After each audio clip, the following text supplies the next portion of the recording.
Hey, Princeton K. Okay, we're getting ready to look at our calendar for today. And as you can see, today is what? We've been talking about a little bit this week. Yeah, today's Earth Day. So happy Earth Day, Princeton K. And the super cool thing about today for Earth Day is it is actually the 50th anniversary of Earth Day. So when I say 50th, that means it's a big number. 50th, 50. It's the 50th anniversary of Earth Day. So only 50 years ago did Earth Day start. So this is a pretty big deal, Princeton K. So I have a couple cool things that I have planned for you that I am going to put on our Facebook page, and I'll also put on the YouTube channel on this video. So on this description, I'm going to put in the description below, you will see links to some virtual tours that you can do of some national parks. But I'll get into that later, okay? So first, we're going to look at our calendar. So yesterday was the what? It was Tuesday, the 21st. Yeah, it was the 21st. So if yesterday was the 21st, that means today is the what? What is today? Yeah, today's the 22nd. So we're just going to put that right here. That today is the 22nd. Yeah.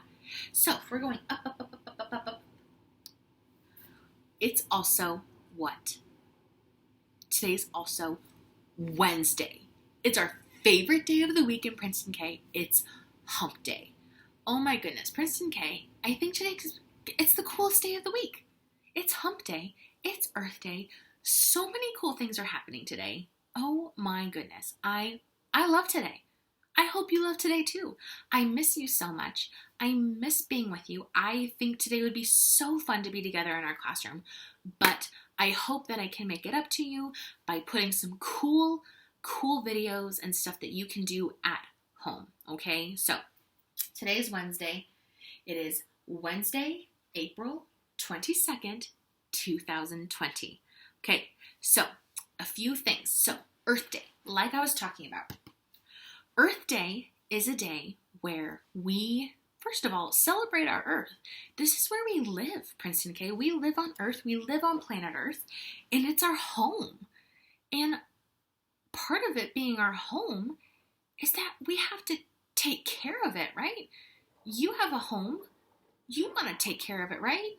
You don't want your home to be messy, or you don't want it to be, not taken care of. So part of Earth Day is remembering that we have to take care of our Earth.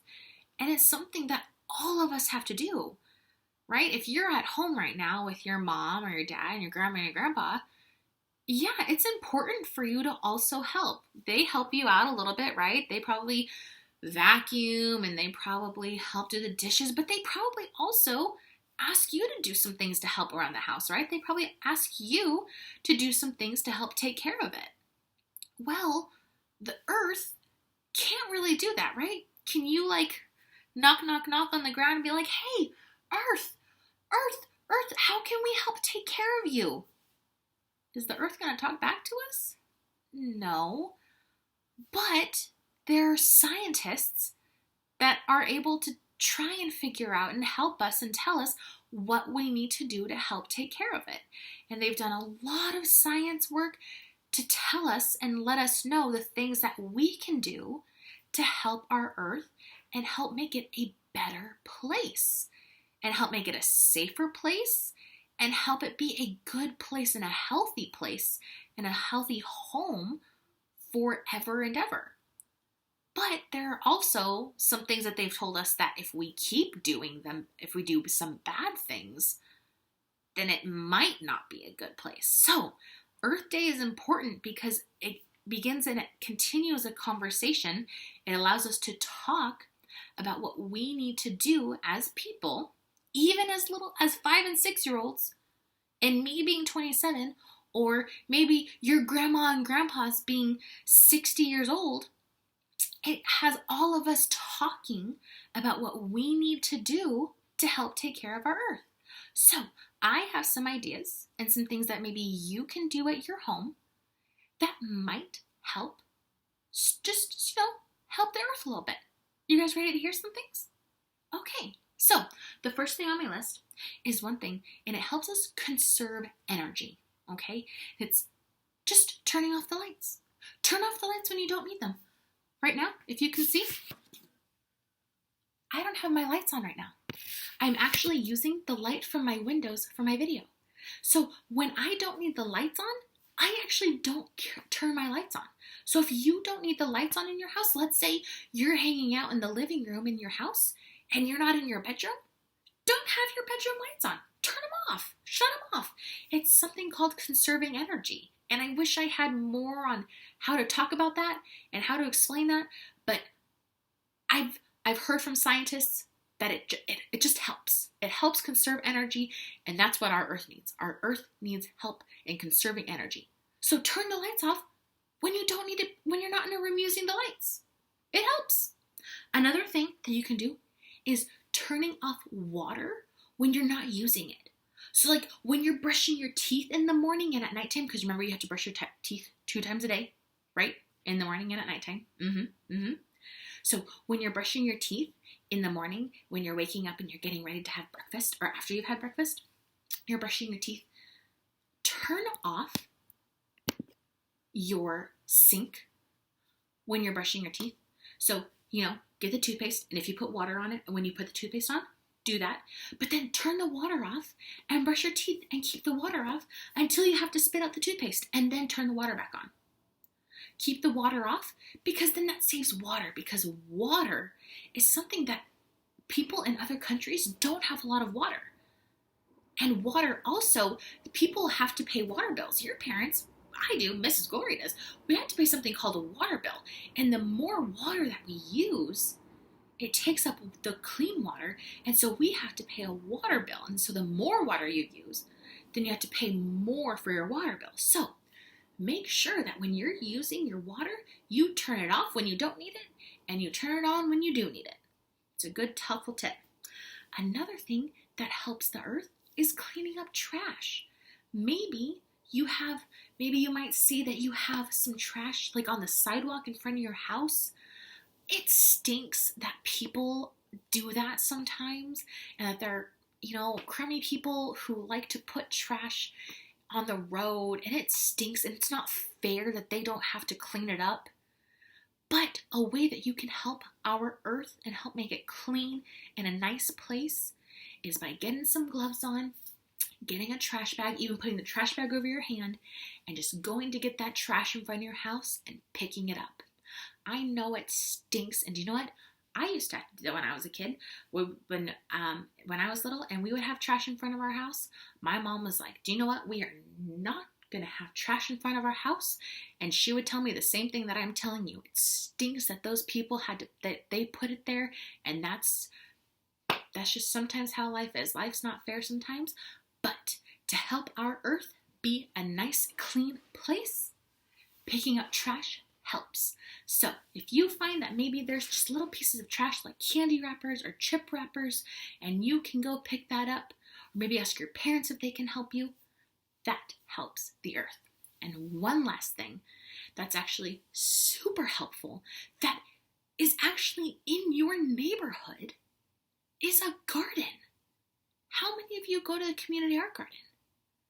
The Carpenter Art Garden? I know a lot of you do. Right? A lot of you go hang out over there.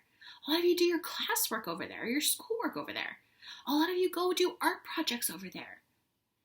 Having a garden is so helpful for our environment because it actually allows for really good air quality.